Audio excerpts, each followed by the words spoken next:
do. You know who the ACC champion is going to be? Who's it going to be? The Clemson Tigers are another team that we're talking about here today. Joe, way too early top 2025 projections on Clemson. Your thoughts? I keep coming back to this, Blake, and Clemson to me feels like they are the best and most likely to win the ACC in 2025. They bring back a lot of offensive line talent. They bring back a very young and budding receiver room led by Antonio Williams. Their defense, you've got Tom Allen, who's going to be leading that unit. Cade Clubnik's the biggest key with all this. Cade Clubnik showing the year-by-year signs of progression, and he was my early pitch for Heisman in this upcoming year. I think that there is a strong shot that Clubnik could win this thing with everything that he has around him. This actually feels like a Clemson team that I can be worried about. Not like the ones that I had admonished and criticized over the past couple of years that looked like they were staying flat and complacent and they were just going to do what they were doing that wasn't producing improvements or results. Will Helt is going to be an awesome add for them this upcoming year, who they brought in from Purdue. This team has athletes because they recruited well a couple classes ago. This past high school recruiting class was awful. They need to bounce back from that. But this Clemson team has the experience that we look for, especially at quarterback and offensive line, and the talent on defense that we always point to when we're discussing teams that should be favored to win their conferences.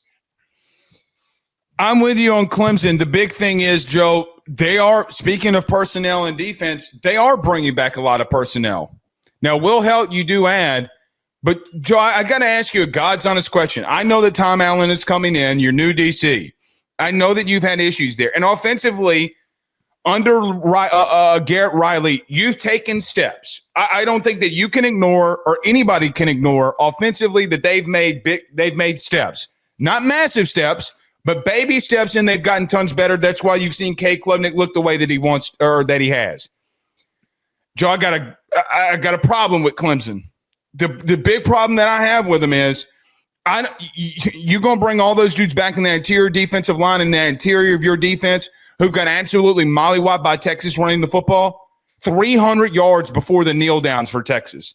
A team that could not line up and run the football. By the way, had 3 offensive linemen, 2 that went down in that game in the playoff. Let's look at Clemson's losses a year ago. What do they all have in common? They got ran all over. Tom Allen's going to have to be the next coming of Jesus if they're going to have to make big stops. Joe, it's not like we're talking about they gave up 180 rushing yards, right? Like it's not like it was marginally bad. They got their asses whipped. And then Texas comes in there and they're getting their asses whooped by second-string dudes.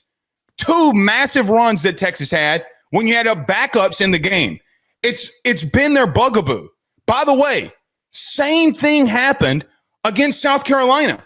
Same thing happened against Louisville. Same thing happened against Georgia. All teams that struggled throughout the year running the ball.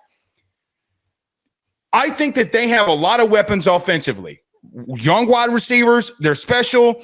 I like what they're doing in the tight end room. You're right, they bring back a lot of offensive linemen, good running back core. Cade Clubnik is back. Joe, they better go out and outscore everybody. Because if a team has got a good interior offensive line and can lean on Clemson, I don't know if they're going to be good enough. I legitimately don't. It's not as if that they've gone out there and changed things. They're going to have to develop from within for this to happen. They got 5-star talent there, but man, it's been an issue. The last 3 years, it's been an issue. Well, this is another talking point that I know that we're going to disagree on.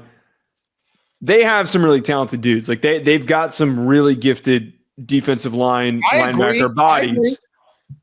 Them getting run all over felt like it was an identity issue, a coaching issue. I don't even remember off the top of my head the name of their last DC, but it was a very lame move by Dabo when he hired the guy. Tom Allen's a big deal. Going and getting him from Penn State and him choosing to go there is a very significant move because he was able to get a lot out of that Penn State unit, which has the same level of talent as this Clemson unit. There is a lot that can be tapped into but we need to see the results. That's the biggest part and the biggest question mark that comes to Clemson is their run defense better? Because I actually feel really confident that they're going to have a better passing attack. I feel really confident that their offensive line is going to be steady because they're bringing back a lot of experience. But if they don't stop the run and Tom Allen can't get a hold of that, then they're going to get their asses kicked. Joe, I'm going to push back from one O lineman from an O lineman. When you're running single zone blocking schemes, which was Texas was running, that ain't got shit to do with scheme.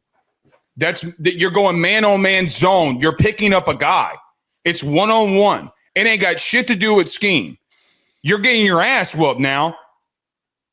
You're getting your ass whooped. They're not double teaming you. They're going straight zone man. Okay. I mean, I'm calling it like I see it now. But the flip side of that, Joe, they can explode offensively now. I think they had the makings to explode offensively. I am interested to see what the run game looks like without Phil Maffa, right? Like, I think that's a big question mark that we have to see and that we will see. Brother, Dabo went full Dabo mode getting some receivers, some young bucks in there. They got some playmakers out of receiver now. You better not sleep on old Dabo and Clemson when it comes to the offensive side of things. They've made baby steps, man, but I got to be real with you. I think that they could be really good offensively. It's been a bit of a rebuild, but they have the makings of what could be one of the best passing offenses in the country this upcoming year. It's a bit of an if, but they have the structure, the quarterback, the explosive pass catchers, all of it. The boxes are checked. They just it needs to come to fruition. Look, man, what's the next step? Last thing before we get to this last one here, we might have to punt on SMU. Maybe. I don't know. I don't think anyone cares about SMU, if being honest. Okay. Let me just say this. What's the next step for Cade Clubnik? A 50-touchdown season? Well, but that's where the optimism comes into play with Clubnik is I don't think he needs to get that high. I think the next step he could have a 50-touchdown season, but that's insane. Those are insane numbers if he was able to produce that. If they cannot defend the run, he will. He will. He will have to get there if they still have issues in the running game. I mean, look, man, when your defense is that bad, you better be super special. Right. He can do it though, man. You got it. We rip on Dabo more than anybody. You got to give him credit the way he's recruited offense.